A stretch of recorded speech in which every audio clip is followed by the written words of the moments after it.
मैं यही सवाल पूछता है कि ਜਦੋਂ ਆਰਡੀਨੈਂਸਿਸ ਬਣੇ, ਜਦੋਂ ਆਰਡੀਨੈਂਸਿਸ ਦੀ ਡਿਸਕਸ਼ਨ ਹੋਈ, ਫਿਰ ਸਾਈਨ ਹੋਏ, ਉਦੋਂ ਸ਼੍ਰੋਮਣੀ ਅਕਾਲੀ ਦਲ ਭਾਜਪਾ ਦਾ ਕੀ ਰੋਲ ਸੀ? ਕਿਉਂ ਇਹ ਜਿਹੜਾ 9 ਮਾਸ ਵਾਲਾ ਰਿਸ਼ਤਾ ਸੀ, ਕਿਉਂ ਕਾਨੂੰਨ ਬਣਨ ਤੋਂ ਬਾਅਦ ਤੋੜਿਆ ਗਿਆ? ਕਿਉਂ ਨਾ ਅਸਤੀਫੇ ਪਹਿਲਾਂ ਦਿੱਤੇ ਗਏ? ਕਿਉਂ ਨਾ ਇਸ ਚੀਜ਼ ਨੂੰ ਜੂਨ ਦੇ ਵਿੱਚ ਹੀ ਉਭਾਰ ਕੇ ਲੋਕਾਂ 'ਚ ਲੈ ਕੇ ਆ ਗਿਆ? जब एक मीटिंग हुई सी केंद्र की जिथे वित्त मंत्री मनप्रीत बादल गए सन, उदों ये डिस्कशन हुई। कान सिंह बन्नू ने रिपोर्ट दी, पर उस रिपोर्ट ते एक्शन नहीं लिया, तो 9 महीने कांग्रेस सरकार भी सुत्ती रही। ਜਿਹੜੀ 8 ਪੇਜਾਂ ਦਾ ਰეკਮੈਂਡੇਸ਼ਨ ਪੰਜਾਬ ਗਵਰਨਮੈਂਟ ਨੇ ਉਸ ਕਮੇਟੀ ਨੂੰ ਦਿੱਤੀ, ਉਸ ਦੇ ਵਿੱਚ ਕਲੀਅਰ ਗੱਲਾਂ ਲਿਖੀਆਂ ਵੀ ਆ। ਔਰ ਮੈਂ ਪਿਛਲੀ ਵਾਰ ਜਦੋਂ ਤੁਹਾਡੇ ਇੱਥੇ ਟੀਵੀ ਤੇ ਆਇਆ ਸੀ, ਮੈਂ ਉਦੋਂ ਵੀ ਉਹ ਗੱਲਾਂ ਦੱਸ ਕੇ ਗਿਆ ਸੀ। ਬੜਾ ਕਲੀਅਰਲੀ ਲਿਖਿਆ ਹੋਇਆ ਸੀ ਪੰਜਾਬ ਨੇ ਕਿ ਆ ਜ਼ਰੂਰਤ ਹੈ। ਭਾਵੇਂ MSP ਦੀ ਗੱਲ ਸੀ, ਭਾਵੇਂ ਗੈਰੰਟਿਡ ਜਿਹੜਾ ਹੈਗਾ ਸਾਡਾ ਸਮਾਨ, ਜਿਹੜਾ ਸਾਡਾ ਝੋਨਾ ਜਾਂ ਜਿਹੜਾ ਸਾਡਾ ਇਹ ਹੈਗਾ ਕਣਕ ਚੱਕਣ ਦੀ ਗੱਲ ਸੀ, MSP ਮੇਨਟੇਨ ਕਰਨ ਦੀ ਗੱਲ ਸੀ, ਐਗਰੀਕਲਚਰ ਰਿਸਰਚ ਵਿੱਚ ਪੈਸਾ ਹੋਰ ਲਾਉਣ ਦੀ ਗੱਲ ਸੀ। ਜਿਹੜੇ ਛੋਟੇ ਸਾਡੇ ਕਿਸਾਨ ਹੈ 2% ਜਿਨ੍ਹਾਂ ਕੋਲ ਜਿਹੜੇ 75% ਕੰਟਰੀਬਿਊਟ ਕਰਦੇ ਆ 2 ਏਕੜ ਵਾਲੇ ਤੇ 5 ਏਕੜ ਵਾਲੇ, ਉਹਨਾਂ ਨੂੰ ਪ੍ਰਾਈਵੇਟ ਅਦਾਰਿਆਂ ਤੋਂ ਬਚਾਉਣ ਵਾਲੀ ਗੱਲ ਸੀ। ਸਾਰਾ ਉਸ 8 ਪੇਜ ਦੀ ਰਿਪੋਰਟ ਵਿੱਚ ਸ਼ਾਮਲ ਹੈ, ਜਿਸ ਕਮੇਟੀ ਨੇ ਇਹ ਕਾਨੂੰਨ ਪਹਿਲਾਂ ਆਰਡੀਨੈਂਸਿਸ ਬਣਾਏ, ਫਿਰ ਕਾਨੂੰਨ ਬਣਿਆ, ਉਸ ਵੱਲ ਉਸਨੇ ਉਹਨੂੰ ਪਰੇ ਕਰਤਾ, ਰੱਖਿਆ ਹੀ ਨਹੀਂ। ਤੁਸੀਂ ਕਹਿ ਰਹੇ ਹੋ ਤੁਹਾਨੂੰ ਪਤਾ ਅੱਗੇ ਕੀ ਹੋਣਾ ਹੈ, ਬਟ ਅੱਗੇ ਐਕਚੁਅਲੀ ਹੋਣਾ ਕੀ ਹੈ? ਅੱਜ ਕੇਂਦਰ ਨੇ ਜੋ जिस तरह कल राष्ट्रपति ने मैंने मना करता, उन्होंने साफ कहता है कि भी वो पंजाब की इस आंदोलन को रोकना चाहते हैं, कोई इत्थों ही मेन जो फोर्स है इत्थों आ रहा है। सो ये हुण रेल गड्डियां बंद हो गई, रूरल डिवेलपमेंट फंड बंद हो गया, काफ़ी जगह तो हुण पंजाब ते वार हो रहा है। अगे की होवेगा? मैम, पिछले 40-45 दिन तो किसान जथेबंदियां और किसान पंजाब दे रेल पटड़ियां ते इस ये जिहड़ा हैगा धरना दे रहा, एक भी कोई शीशा तक टुटिया होए, किसी किस्म की कोई चोरी रेलवे ट्रैक ते या किसी किस्म का भी कोई वाक़या होवे, फिर तो मैं मान सकदा कि किसी किस्म की गारंटी चाहिए है। उस तो बाद जदों किसान जथेबंदियां ने ट्रैक्स खाली करते, 1.5 दिन ट्रेन चलियां, माल गड्डियां आईयां और माल गड्डियां गईयां भी। जदों थर्मल प्लांट अगे आके किसान जथेबंदियां बैठ गईयां, और थर्मल प्लांट ਜਿਹੜੇ ਪ੍ਰਾਈਵੇਟ ਥਰਮਲ ਪਲਾਂਟਸ ਹੈ, ਉਸ ਤੋਂ ਬਾਅਦ ਇਹ ਕਦਮ ਚੁੱਕਿਆ ਗਿਆ। ਅੱਜ ਵੀ ਸਾਰੇ ਜਿਹੜੇ ਟਰੈਕਸ ਹੈ ਜਿਨ੍ਹਾਂ ਤੇ ਆਵਾਜਾਈ ਹੋਣੀ ਚਾਹੀਦੀ ਹੈ ਉਹ ਖਾਲੀ ਪਏ ਨੇ। ਬਿਲਕੁਲ ਆਵਾਜਾਈ ਹੋ ਸਕਦੀ ਹੈ ਹਰ ਕਿਸਮ ਦੀ, और कोई भी जथेबंदी और कोई भी किसान और कोई भी पंजाब का इंसान नहीं चाह रहा कि ये जिहड़ी मूवमेंट है इनू रोकिया जाए। पंजाब ते की असर होएगा? जिवें हुण कही जा रहा थर्मल प्लांट लिए बिल्कुल कोला नहीं हैगा। सो जे केंद्र ना मनी और इस तरह पैसा रुकिया गया, तो आने वाला समा तुसीं किवें वेखदे हो? कि हुण करिए तां की करिए कि केंद्र सरकार ये मन्नी बैठी है कि जे तुसीं शांतमई तरीके नाल प्लेटफॉर्म ते भी बैठे हो, जे तुसीं शांतमई तरीके नाल किसी प्राइवेट ट्रैक ते भी बैठे हो, जे शांतमई तरीके नाल तुसीं किसी डेड ट्रैक ते भी बैठे हो जिੱਥੋਂ ਦੀ ਗੱਡੀ ਲੰਘਦੀ ਨਹੀਂ, ਉਹ ਇਹ ਕਹਿੰਦੇ ਆ ਜੀ ਇਹ ਸਾਡੇ ਲਈ ਸੁਰੱਖਿਆ ਨਹੀਂ ਹੈਗੀ, ਅਸੀਂ ਇਹਨੂੰ ਅਸੁਰੱਖਿਅਤ ਮੰਨਦੇ ਹਾਂ। ਜੇ ਤੁਸੀਂ ਯੂਰੀਆ ਤੇ DAP ਤੇ ਕੋਲਾ ਪੰਜਾਬ 'ਚ ਇਸੇ ਕਰਕੇ ਨਹੀਂ ਪਹੁੰਚਾਉਣਾ ਚਾਹੁੰਦੇ ਕਿ ਤੁਹਾਡੇ ਮਨ ਦੇ ਵਿੱਚ ਕੋਈ ਹੋਰ ਸੋਚ ਆ ਗਈ ਆ, ਫਿਰ ਇਹਦੇ ਲਈ ਜਿਹੜਾ ਰਣਨੀਤੀ ਹੈ ਉਹ ਫਿਰ ਬੇਨਤੀ ਤੋਂ ਬਾਅਦ ਜਿਵੇਂ ਅੱਜ ਗੱਲ ਆਪਾਂ ਕਰ ਰਹੇ ਇਹੀ ਹੋਊਗੀ। ਫਿਰ ਇਹ ਜਿਹੜੀ ਸੋਚ ਹੈ ਇਹਨੂੰ ਲੈ ਕੇ ਫਿਰ ਦਿੱਲੀ ਚੱਲੀਏ, ਦਿੱਲੀ ਬੈਠ ਕੇ ਉੱਥੋਂ ਆਪਦੀ ਰਣਨੀਤੀ ਬਣਾਈਏ। ਅੱਜ ਅਸੀਂ ਦੇਖਿਆ ਕਿ ਪੰਜਾਬ ਦੀ ਪੂਰੀ ਕੈਬਨਿਟ ਦਿੱਲੀ ਵਿੱਚ ਬੈਠੀ ਸੀਗੀ ਕਿਸਾਨਾਂ ਦੀ ਆਵਾਜ਼ ਚੁੱਕਣ। ਕੱਲ ਚੱਕਾ ਜਾਮ ਵੀ ਹੈਗਾ, ਪਰ ਇੱਕ ਪਾਸੇ ਵਿਰੋਧੀ ਧਿਰ ਪੰਜਾਬ ਦੀ CM ਹਾਊਸ ਦੇ ਬਾਹਰ ਕੁਝ ਮੰਤਰੀਆਂ ਦੇ ਘਰ ਦੇ ਬਾਹਰ ਖੜਾ ਸੀ ਤੇ ਇਹ ਕਹਿ ਰਿਹਾ ਸੀ ਕਿ ਅੱਜ ਪੰਜਾਬ ਕਾਂਗਰਸ ਸਰਕਾਰ ਨੇ ਸਾਨੂੰ ਇੰਨਾ ਕਮਜ਼ੋਰ ਕਰਤਾ ਹੈ ਕਿ CM ਭਿਖਾਰੀਆਂ ਵਾਂਗ ਦਿੱਲੀ ਬੈਠਾ ਹੈ। ਇਸ ਬਾਰੇ ਸਾਡੇ ਨਾਲ ਗੱਲ ਕਰਨ ਲਈ ਕੈਪਟਨ ਸੰਧੂ ਜੁੜੇ ਨੇ। ਪੋਲੀਟੀਕਲ ਸਕੱਤਰ ਹੋ ਪਰ ਛੋਟਾ ਕੈਪਟਨ ਹੋ, ਹਰ ਚੀਜ਼ ਨੂੰ ਸਰਕਾਰ ਦੀ ਤੁਸੀਂ ਸਮਝਦੇ ਹੋ, ਤੇ ਅੱਜ ਜੋ ਵਿਰੋਧੀ ਧਿਰ ਕਹਿ ਰਹੀ ਹੈ ਤੁਹਾਡਾ ਉਹਦੇ ਬਾਰੇ ਕੀ ਕਹਿਣਾ ਹੈ ਕਿ ਐਕਚੁਅਲੀ ਤੁਹਾਡੀ ਨੀਤੀਆਂ ਨੇ ਸਰਕਾਰ ਨੂੰ ਭਿਖਾਰੀ ਬਣਾਤਾ ਹੈ? ਸਭ ਤੋਂ ਪਹਿਲਾਂ ਮੈਂ ਤੁਹਾਡਾ ਧੰਨਵਾਦ ਕਰਦਾ ਨਿਮਰਤ ਜੀ, ਤੁਸੀਂ ਮੈਨੂੰ ਅੱਜ ਮੌਕਾ ਦਿੱਤਾ ਸਪੋਕਸਮੈਨ ਟੀਵੀ ਤੇ ਆਉਣ ਦਾ ਔਰ ਤੁਹਾਡੇ ਜ਼ਰੀਏ ਰੂਬਰੂ ਹੋਣ ਦਾ, ਜਿਹੜੇ ਸਪੋਕਸਮੈਨ ਟੀਵੀ ਨੂੰ ਫੋਲੋ ਕਰਦੇ ਹੈਗੇ ਆ ਔਰ ਪੂਰੇ ਪੰਜਾਬ, ਪੂਰੀ ਦੁਨੀਆ ਵਿੱਚ ਇਸ ਚੈਨਲ ਨੂੰ, ਇਸ ਟੀਵੀ ਨੂੰ ਦੇਖਿਆ ਜਾਂਦਾ ਹੈ। ਗੱਲ ਕਰਦੇ ਹਾਂ ਇਸ ਐਜੀਟੇਸ਼ਨ ਦੀ, ਇਸ ਪ੍ਰਦਰਸ਼ਨ ਦੀ, ਜਾਂ ਜੋ ਹਾਲਾਤ ਹੈਗੇ ਆ ਉਹਨਾਂ ਨੂੰ ਲੈ ਕੇ। ਪਹਿਲਾਂ ਮੈਂ ਸਪਸ਼ਟ ਜਿਹਾ ਜਵਾਬ ਦੇ ਦਿਆਂ, ਕਿਉਂਕਿ ਤੁਸੀਂ ਸਵਾਲ ਭਿਖਾਰੀ ਵਾਲਾ ਕੀਤਾ ਵੀ ਰਾਜੇ ਨੂੰ ਅੱਜ ਭਿਖਾਰੀ ਬਣਨਾ ਪੈ ਰਿਹਾ। ਪੰਜਾਬ ਦੇ ਮੁੱਖ ਮੰਤਰੀ ਨੇ ਕਦੇ ਵੀ ਇਹੋ ਜਿਹੇ, ਜਦੋਂ ਵੀ ਕਿਤੇ ਇਹੋ ਜਿਹੇ ਇਸ਼ੂ ਆਏ, ਉਹਨੇ ਹਮੇਸ਼ਾ ਅੱਗੇ ਤੋਂ ਲੀਡ ਕੀਤਾ ਹੈ।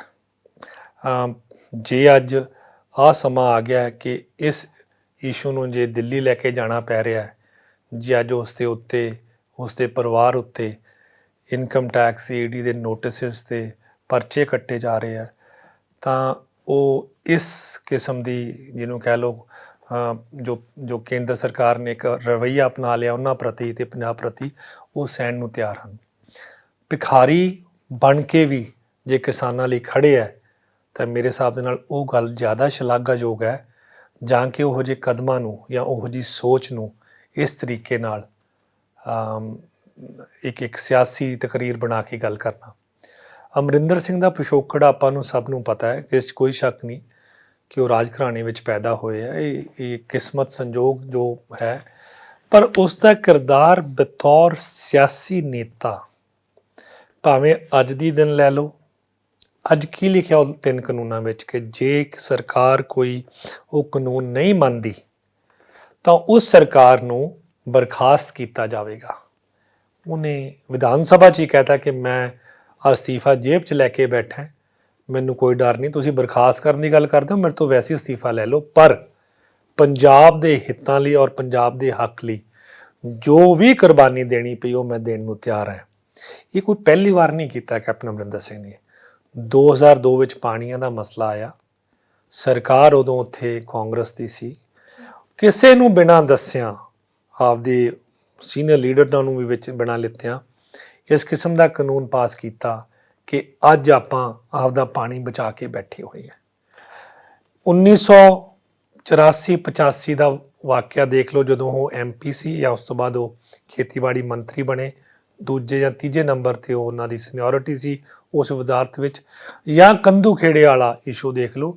ਇਸ ਇਨਸਾਨ ਦਾ ਜਿਹੜਾ ਬੈਕਗਰਾਊਂਡ ਹੈਗਾ, ਉਹ ਹਮੇਸ਼ਾ ਸੰਘਰਸ਼ ਵਿੱਚ ਉੱਭਰ ਕੇ ਪੰਜਾਬ ਦੇ ਹਿੱਤਾਂ ਦੀ ਰਾਖੀ ਕਰਨ ਦਾ ਜਿਹੜੀ ਸੋਚ ਹੈ ਉਹ ਹਮੇਸ਼ਾ ਅੱਗੇ ਨਿਕਲ ਕੇ ਆਈ ਹੈ। ਸ਼ਾਇਦ ਅਸੀਂ ਵੀ ਸਾਨੂੰ ਛੋਟਾ ਕੈਪਟਨ ਕਹਿੰਦੇ, ਤੁਸੀਂ ਕੈਪਟਨ ਸਾਹਿਬ ਤੇ ਬਹੁਤ ਵਿਸ਼ਵਾਸ ਕਰਦੇ ਹੋ, ਬਟ ਅੱਜ ਜੋ ਕਿਹਾ ਜਾ ਰਿਹਾ ਹੈ ਕਿ ਇਹ ਜੋ ਕਾਨੂੰਨ ਨੇ ਇੰਨੇ ਸਟਰੋਂਗ ਨਹੀਂ ਹੈ, ਇਹ ਕੇਂਦਰ ਦੇ ਕਾਨੂੰਨ ਨੂੰ ਨਹੀਂ ਤੋੜ ਸਕਦਾ, ਸੋ ਇਹ ਸਿਰਫ ਇੱਕ ਸਿਆਸਤ ਖੇਡੀ ਜਾ ਰਹੀ ਹੈ। ਸੋ ਸਿਰਫ ਕੀ ਸਿਆਸੀ ਤੌਰ ਤੇ ਸਟਰੋਂਗ ਕਾਨੂੰਨ ਹੈਗਾ, ਮਤਲਬ ਵਾਟ ਡੂ ਯੂ ਡਿਫੈਂਡ ਕਿੱਦਾਂ ਕਰਦੇ ਹੋ ਤੁਸੀਂ ਇਸ ਕਾਨੂੰਨ ਨੂੰ? ਸੋ ਆਪਾਂ ਇਸ ਨੂੰ ਹੁਣ ਦੇਖੋ, ਜਦੋਂ ਕੋਈ ਚੀਜ਼ ਬਣ ਜਾਂਦੀ, ਜਿਵੇਂ ਅੱਜ ਸ਼੍ਰੋਮਣੀ ਅਕਾਲੀ ਦਲ ਕਿਸਾਨ ਅੰਦੋਲਨ ਵਿੱਚ ਆਉਣਾ ਚਾਹ ਰਿਹਾ ਪਰ ਆ ਨਹੀਂ ਪਾ ਰਿਹਾ, ਸੋ ਹੁਣ ਉਹਨਾਂ ਨੇ ਕਿਤੇ ਸਾਧੂ ਸਿੰਘ ਧਰਮਸੋਤ ਦੀ ਕੋਠੀ ਘੇਰਦੇ ਆ, ਕਿਤੇ ਜਾ ਕੇ ਆਸ਼ੂ ਦੀ ਮੰਤਰੀ ਜਿਹੜੇ ਉਹਨਾਂ ਦੀ ਕੋਠੀ ਘੇਰਦੇ ਆ। ਮਸਲਾ ਜਿਹੜਾ ਕਿਸਾਨ ਅੰਦੋਲਨ ਦਾ ਹੈ, ਉਹਦੇ ਵਿੱਚ ਜਦੋਂ ਤੁਹਾਡੀ ਐਂਟਰੀ ਨਹੀਂ ਹੋ ਪਾਉਂਦੀ, ਫਿਰ ਤੁਸੀਂ ਇਸ ਕਿਸਮ ਦੇ ਸੋਚ ਲੈ ਕੇ ਚੱਲ ਪੈਂਦੇ ਹੋ। ਤੁਸੀਂ ਸਵਾਲ ਕੀਤਾ ਇਹ 3 ਕਾਨੂੰਨਾਂ ਨੂੰ ਲੈ ਕੇ, ਮੈਂ ਇਹੀ ਸਵਾਲ ਪੁੱਛਦਾ ਹਾਂ ਕਿ ਜਦੋਂ ਆਰਡੀਨੈਂਸਿਸ ਬਣੇ, ਜਦੋਂ ਆਰਡੀਨੈਂਸਿਸ ਦੀ ਡਿਸਕਸ਼ਨ ਹੋਈ, ਫਿਰ ਸਾਈਨ ਹੋਏ, ਉਦੋਂ ਸ਼੍ਰੋਮਣੀ ਅਕਾਲੀ ਦਲ ਭਾਜਪਾ ਦਾ ਕੀ ਰੋਲ ਸੀ? ਕਿਉਂ ਇਹ ਜਿਹੜਾ 9 ਮਾਸ ਵਾਲਾ ਰਿਸ਼ਤਾ ਸੀ, ਕਿਉਂ ਕਾਨੂੰਨ ਬਣਨ ਤੋਂ ਬਾਅਦ ਤੋੜਿਆ ਗਿਆ? ਕਿਉਂ ਨਾ ਅਸਤੀਫੇ ਪਹਿਲਾਂ ਦਿੱਤੇ ਗਏ? ਕਿਉਂ ਨਾ ਇਸ ਚੀਜ਼ ਨੂੰ ਜੂਨ ਦੇ ਵਿੱਚ ਹੀ ਉਭਾਰ ਕੇ ਲੋਕਾਂ 'ਚ ਲੈ ਕੇ ਆ ਗਿਆ?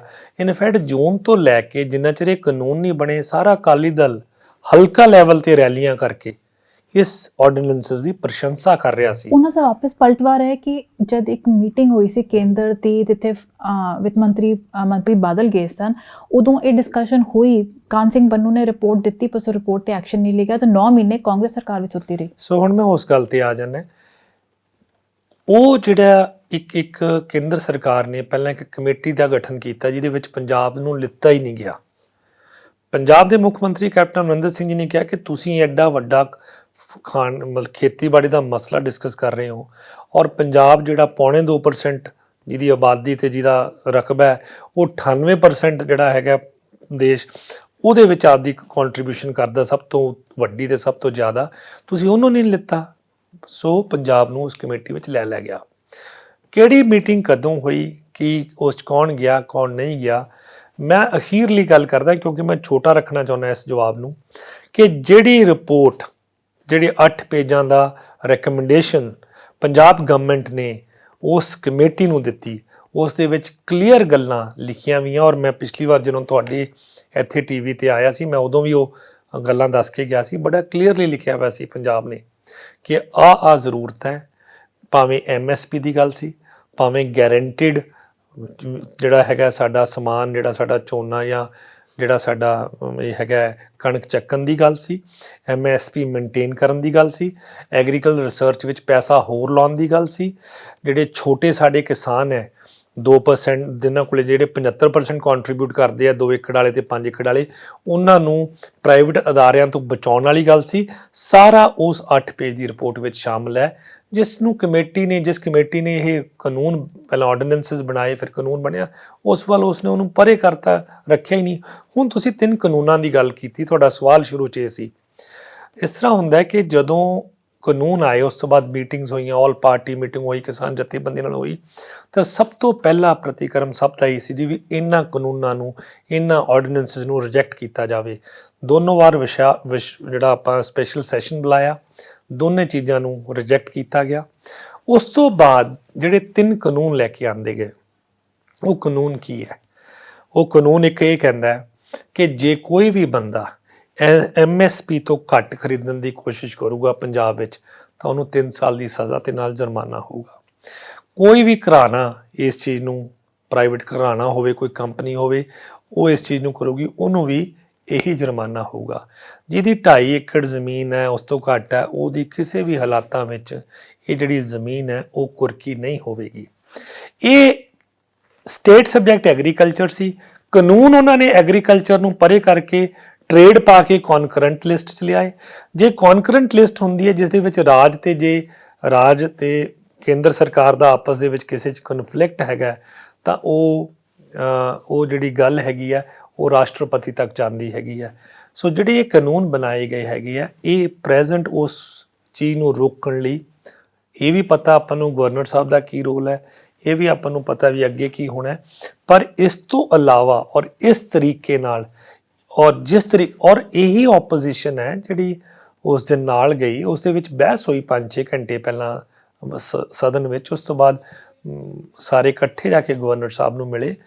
ਇਹਦੇ ਵਿੱਚ ਆਪਾਂ ਕੋਈ ਵੀ ਜਦੋਂ ਚੀਜ਼ ਬਣਦੀ ਉਸ 'ਚ ਕਮੀਆਂ ਜਿੰਨੀਆਂ ਮਰਜ਼ੀ ਕੱਢ ਲਈਏ, ਪਰ ਜਿਸ ਤਰੀਕੇ ਨਾਲ ਪੰਜਾਬ ਸਰਕਾਰ ਨੇ, ਕੈਪਟਨ ਅਮਰਿੰਦਰ ਸਿੰਘ ਦੀ ਵਜ਼ਾਰਤ ਨੇ ਉਹ ਫੈਸਲਾ ਲਿਆਂਦਾ, ਔਰ ਕਾਨੂੰਨਾਂ ਨੂੰ ਆਪਾਂ ਅੱਜ ਇੱਥੇ ਬੈਠੇ ਹਾਂ, ਮੈਂ ਇਹ ਰਿਸਪੌਂਸਿਬਿਲਟੀ ਆਪਣੀ ਯੂਨੈਨਿਮਸਲੀ ਸਰਬਸੰਮਤੀ ਨਾਲ ਪਾਸ ਕੀਤਾ ਗਿਆ। ਸੋ ਓਬਵੀਅਸਲੀ ਜਿਹੜੇ ਉਹ ਕਾਨੂੰਨ ਹੈਗੇ ਆ, ਉਹਨਾਂ ਦੇ ਵਿੱਚ ਇਹ ਆਪਾਂ ਨੂੰ ਵੀ ਪਤਾ ਹੈ ਕਿ ਕੇਂਦਰ ਜਿਹੜਾ ਹੈਗਾ, ਜੋ ਆਪਣਾ ਸਟਰਕਚਰ ਹੈਗਾ, ਉਸ ਦੇ ਉੱਤੇ ਕੇਂਦਰ ਦੇ ਕੀ ਪਾਵਰਸ ਹੈ, ਕੀ ਸੋਚ ਹੈ, ਪਰ ਕਮ ਸੇ ਇਹੀ ਗੱਲ ਤਾਂ ਪਾਣੀਆਂ ਵੇਲੇ ਸੀ, ਅੱਜ ਉਹੀ ਗੱਲ ਕਿਸਾਨੀ ਦੀ ਆ ਗਈ ਹੈ। ਸੋ ਇੱਕ ਲੜਾਈ, ਇੱਕ ਸੰਘਰਸ਼ ਜਿਹੜਾ ਚੱਲਣਾ, ਉਹਦੀ ਤਿਆਰੀ ਹੈ, ਔਰ ਉਸ ਦੀ ਤਿਆਰੀ ਦੀ ਸੋਚ ਨੂੰ ਲੈ ਕੇ ਹੀ ਇਹ ਕਦਮ ਜਿਹੜੇ ਹੈਗੇ ਪੁੱਟੇ ਜਾ ਰਹੇ। ਤੁਸੀਂ ਕਹਿ ਰਹੇ ਹੋ ਤੁਹਾਨੂੰ ਪਤਾ ਅੱਗੇ ਕੀ ਹੋਣਾ ਹੈ, ਬਟ ਅੱਗੇ ਐਕਚੁਅਲੀ ਹੋਣਾ ਕੀ ਹੈ? ਅੱਜ ਕੇਂਦਰ ਨੇ ਜੋ, ਜਿਸ ਤਰ੍ਹਾਂ ਕੱਲ ਰਾਸ਼ਟਰਪਤੀ ਨੇ ਮੈਨੂੰ ਨੂੰ ਮਨਾ ਕਰਤਾ, ਉਹਨਾਂ ਨੇ ਸਾਫ਼ ਕਹਿਤਾ ਹੈ ਕਿ ਵੀ ਉਹ ਪੰਜਾਬ ਦੀ ਇਸ ਅੰਦੋਲਨ ਨੂੰ ਰੋਕਣਾ ਚਾਹੁੰਦੇ ਵੀ ਕੋਈ ਇੱਥੋਂ ਹੀ ਮੇਨ ਜਿਹੜਾ ਫੋਰਸ ਹੈ ਇੱਥੋਂ ਆ ਰਿਹਾ। ਸੋ ਇਹ ਹੁਣ ਰੇਲ ਗੱਡੀਆਂ ਬੰਦ ਹੋ ਗਈਆਂ, ਰੂਰਲ ਡਿਵੈਲਪਮੈਂਟ ਫੰਡ ਬੰਦ ਹੋ ਗਿਆ, ਕਾਫੀ ਜਗ੍ਹਾ ਤੋਂ ਹੁਣ ਤਾਂ ਪੰਜਾਬ ਤੇ ਵਾਰ ਹੋ ਰਿਹਾ, ਅੱਗੇ ਕੀ ਹੋਵੇਗਾ? ਸੋ ਤੁਸੀਂ ਇਸੇ ਸਵਾਲ ਨੂੰ ਪਹਿਲਾਂ ਜਵਾਬ ਦੇਵਾਂ। ਅੱਜ 16 ਸਟੇਟਸ ਨੂੰ 55,000 ਕਰੋੜ ਦੇ ਆਸ-ਪਾਸ GST ਦੇ against back to back release ਕੀਤੀ ਹੈ ਇੱਕ ਕਿਸ਼ਤ ਜੀ। ਪੰਜਾਬ ਉਹਦੇ ਵਿੱਚ ਹੈ ਨਹੀਂਗਾ, ਜਦ ਕਿ ਪੰਜਾਬ ਦੇ 9500 ਕਰੋੜ ਬਕਾਇਆ ਹੈ। ਇੱਕ ਗੱਲ, 1000 ਕਰੋੜ ਰੂਰਲ ਡਿਵੈਲਪਮੈਂਟ ਫੰਡ ਵਾਲਾ ਰੋਕ ਲਿੱਤਾ ਗਿਆ ਹੈਗਾ, ਨਹੀਂ ਦਿੱਤਾ ਜਾ ਰਿਹਾ ਹੈਗਾ। ਤੀਸਰੀ ਗੱਲ, ਗਾਰੰਟੀ ਮੰਗੀ ਜਾ ਰਹੀ ਹੈਗੀ ਹੈ ਪੰਜਾਬ ਸਰਕਾਰ ਤੋਂ ਕਿ ਜੀ ਤੁਸੀਂ ਗਾਰੰਟੀ ਕਰੋ ਕਿ ਜਿਹੜੀ ਅਸੀਂ ਇਹ ਰੇਲ ਗੱਡੀਆਂ ਦੀ ਜਿਹੜੀ ਆਵਾਜਾਈ ਹੈ ਉਸ ਨੂੰ ਅਸੀਂ ਸੁਰੱਖਿਅਤ ਤਰੀਕੇ ਨਾਲ ਲੈ ਕੇ ਜਾਵਾਂਗੇ। ਮੈਮ, ਪਿਛਲੇ 40-45 ਦਿਨ ਤੋਂ ਕਿਸਾਨ ਜਥੇਬੰਦੀਆਂ ਔਰ ਕਿਸਾਨ ਪੰਜਾਬ ਦੇ ਰੇਲ ਪਟੜੀਆਂ ਤੇ ਇਹ ਜਿਹੜਾ ਹੈਗਾ ਧਰਨਾ ਦੇ ਰਿਹਾ, ਇੱਕ ਇੱਕ ਵੀ ਕੋਈ ਸ਼ੀਸ਼ਾ ਤੱਕ ਟੁੱਟਿਆ ਹੋਵੇ, ਕਿਸੇ ਕਿਸਮ ਦੀ ਕੋਈ ਚੋਰੀ ਰੇਲਵੇ ਟਰੈਕ ਤੇ ਜਾਂ ਕਿਸੇ ਕਿਸਮ ਦਾ ਵੀ ਕੋਈ ਵਾਕਿਆ ਹੋਵੇ, ਫਿਰ ਤਾਂ ਮੈਂ ਮੰਨ ਸਕਦਾ ਕਿ ਕਿਸੇ ਕਿਸਮ ਦੀ ਗਾਰੰਟੀ ਚਾਹੀਦੀ ਹੈ। ਉਸ ਤੋਂ ਬਾਅਦ ਜਦੋਂ ਕਿਸਾਨ ਜਥੇਬੰਦੀਆਂ ਨੇ ਟਰੈਕਸ ਖਾਲੀ ਕਰਤੇ, 1.5 ਦਿਨ ਟ੍ਰੇਨ ਚੱਲੀਆਂ, ਮਾਲ ਗੱਡੀਆਂ ਆਈਆਂ ਔਰ ਮਾਲ ਗੱਡੀਆਂ ਗਈਆਂ ਵੀ।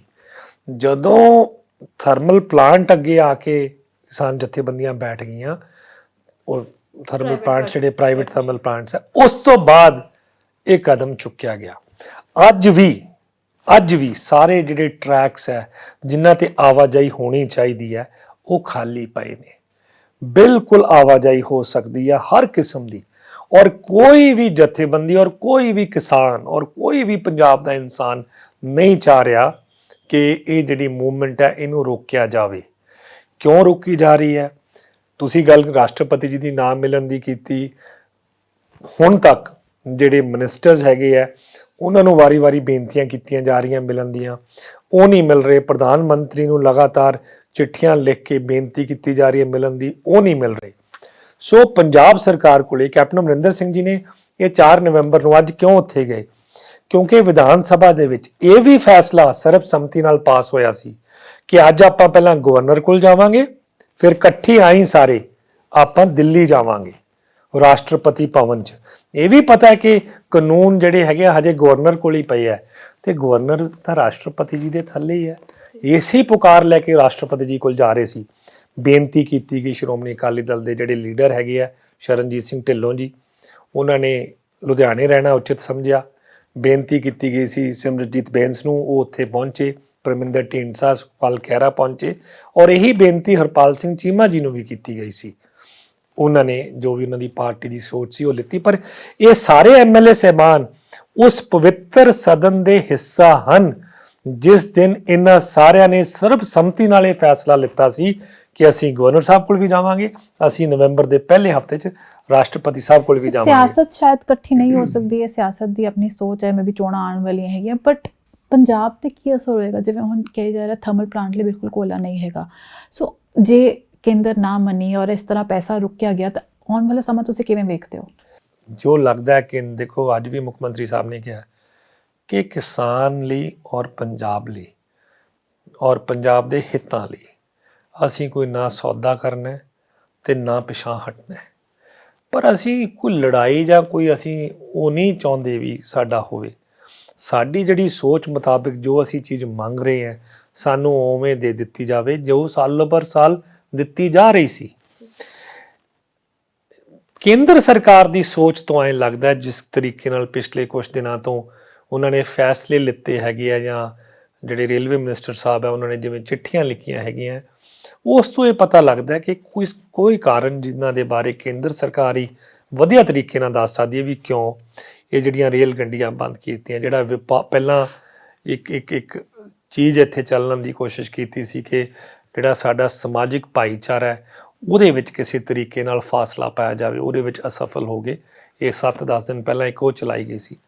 ਹੁਣ ਜਿਹੜਾ ਵਪਾਰੀ ਭਾਈਚਾਰਾ ਹੈ ਜਿਨ੍ਹਾਂ ਦਾ ਸਮਾਨ ਇੱਥੋਂ ਬਾਹਰ ਜਾਣਾ, ਬਾਹਰੋਂ ਇੱਥੇ ਹੀ ਆਉਣਾ, ਪੰਜਾਬ ਸਰਕਾਰ ਦਾ ਜਿਹੜਾ 1 ਲੱਖ ਟਨ ਰੋਜ਼ ਦਾ ਅਨਾਜ ਬਾਹਰ ਜਾਣਾ ਉਹ ਰੁਕਣਾ, ਜਾਂ ਜਿਹੜੀ ਜ਼ਰੂਰਤ ਹੈ ਸਾਨੂੰ ਕੋਲੇ ਦੀ ਜਾਂ ਯੂਰੀਆ ਦੀ ਜਾਂ DAP ਦੀ ਉਹਨੂੰ ਰੋਕ ਕੇ ਰੱਖਣਾ, ਇਹ ਸਾਰੀਆਂ ਗੱਲਾਂ ਤੋਂ ਇਹੀ ਸੰਕੇਤ ਮਿਲਦੇ ਆ ਵੀ ਕਿਤੇ ਨਾ ਕਿਤੇ ਕੇਂਦਰ ਸਰਕਾਰ ਕੁਛ ਇਸ ਤਰੀਕੇ ਨਾਲ ਵਤੀਰਾ ਪੰਜਾਬ ਨੂੰ ਲੈ ਕੇ ਚੱਲ ਪਈ ਹੈ, ਕਿਉਂਕਿ ਉਹ ਮਹਿਸੂਸ ਕਰਦੇ ਆ ਕਿ ਪੰਜਾਬ ਹੀ ਔਰ ਪੰਜਾਬ ਦੇ ਕਿਸਾਨ ਹੀ ਇਹ ਜਿਹੜੀ ਐਜੀਟੇਸ਼ਨ ਹੈ ਪੂਰੇ ਭਾਰਤ ਵਿੱਚ ਲੀਡ ਕਰ ਰਹੀ ਹੈ। ਕਿਸੇ ਟਾਈਮ ਇਹ ਜਿਹੋ ਜਿਹੀਆਂ ਐਜੀਟੇਸ਼ਨ ਜਦੋਂ ਹੁੰਦੀਆਂ ਸੀ ਤਾਂ ਯੂਪੀ ਦੇ ਕਿਸਾਨ ਜਿਹੜੇ ਸੀਗੇ ਉਹ ਲੀਡ ਕਰਦੇ ਹੁੰਦੇ ਸੀਗੇ।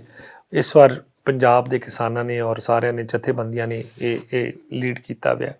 ਸੋ ਕਿਤੇ ਨਾ ਕਿਤੇ ਉੱਥੋਂ ਇਹੀ ਸੰਕੇਤ ਮਿਲ ਰਹੇ ਹਨ ਕਿ ਤੁਹਾਡੀ ਮੀਟਿੰਗ ਵੀ ਸੀ ਕਿਸਾਨਾਂ ਨਾਲ, ਤਾਂ ਕੀ ਤੁਸੀਂ ਕਿੱਥੇ ਲਿਆਉਣ ਦੀ ਕੋਸ਼ਿਸ਼ ਕਰ ਰਹੇ ਹੋ? ਸੋ ਸਾਡੀ ਦੇਖੋ ਉਹਨਾਂ ਨਾਲ ਬੇਨਤੀ ਇਹ ਸੀ ਕਿ ਹੁਣ ਕਰੀਏ ਤਾਂ ਕੀ ਕਰੀਏ ਕਿ ਕੇਂਦਰ ਸਰਕਾਰ ਇਹ ਮੰਨੀ ਬੈਠੀ ਹੈ ਕਿ ਜੇ ਤੁਸੀਂ ਸ਼ਾਂਤਮਈ ਤਰੀਕੇ ਨਾਲ ਪਲੇਟਫਾਰਮ ਤੇ ਵੀ ਬੈਠੇ ਹੋ, ਜੇ ਤੁਸੀਂ ਸ਼ਾਂਤਮਈ ਤਰੀਕੇ ਨਾਲ ਕਿਸੇ ਪ੍ਰਾਈਵੇਟ ਟਰੈਕ ਤੇ ਵੀ ਬੈਠੇ ਹੋ, ਜੇ ਸ਼ਾਂਤਮਈ ਤਰੀਕੇ ਨਾਲ ਤੁਸੀਂ ਕਿਸੇ ਡੈਡ ਟਰੈਕ ਤੇ ਵੀ ਬੈਠੇ ਹੋ ਜਿੱਥੋਂ ਦੀ ਗੱਡੀ ਲੰਘਦੀ ਨਹੀਂ, ਉਹ ਇਹ ਕਹਿੰਦੇ ਆ ਜੀ ਇਹ ਸਾਡੇ ਲਈ ਸੁਰੱਖਿਆ ਨਹੀਂ ਹੈਗੀ, ਅਸੀਂ ਇਹਨੂੰ ਅਸੁਰੱਖਿਅਤ ਮੰਨਦੇ ਹੈਗੇ।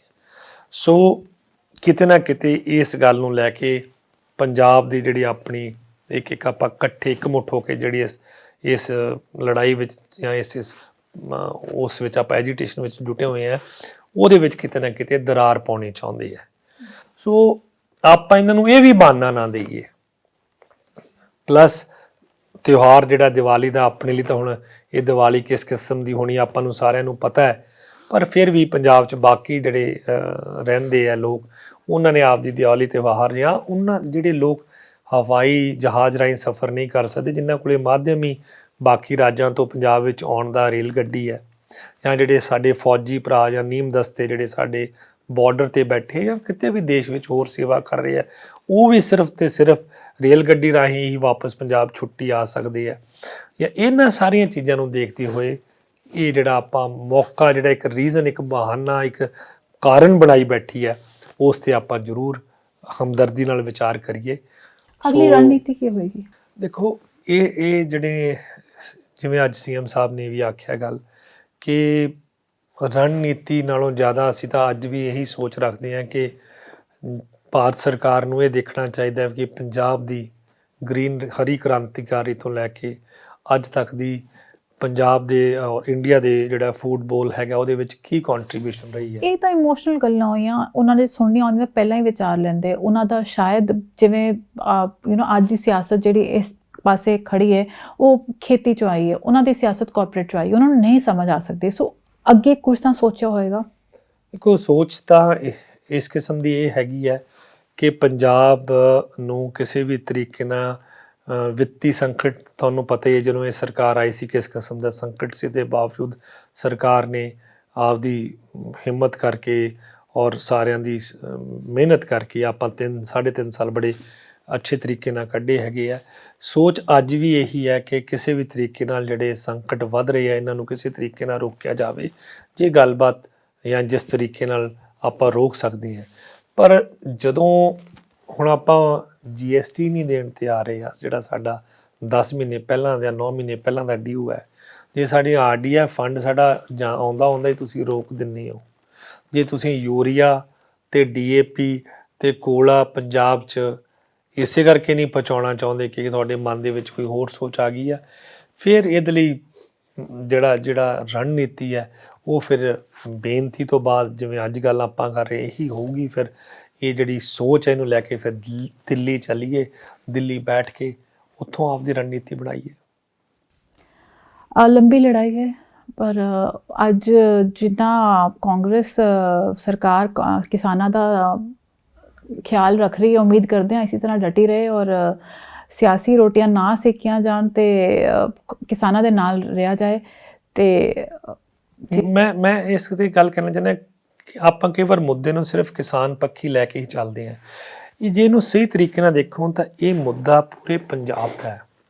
ਦੇਖੋ ਇਸ ਤਰ੍ਹਾਂ ਨਿਮਰਤ ਜੀ ਕਿ 2 ਵਾਰੀ ਸਾਲ ਦੇ ਵਿੱਚ 35 ਹਜ਼ਾਰ ਕਰੋੜ ਦੇ ਆਸ-ਪਾਸ ਪੈਸਾ ਆਉਂਦਾ ਹੈ। ਪੈਸਾ ਉਹ ਸਭ ਤੋਂ ਪਹਿਲਾਂ ਪੰਜਾਬ ਸਰਕਾਰ ਕੋਲ ਆਉਂਦਾ ਹੈ, ਫਿਰ ਕਿਸਾਨਾਂ ਕੋਲ ਜਾਂਦਾ ਹੈ, ਫਿਰ ਆੜ੍ਹਤੀਆਂ ਕੋਲ ਜਾਂਦਾ ਹੈ, ਫਿਰ ਆਪ ਦਾ ਹਿਸਾਬ ਕਿਤਾਬ ਤੋਂ ਬਾਅਦ ਫਿਰ ਕਿਸਾਨਾਂ ਕੋਲ ਆਉਂਦਾ ਹੈ।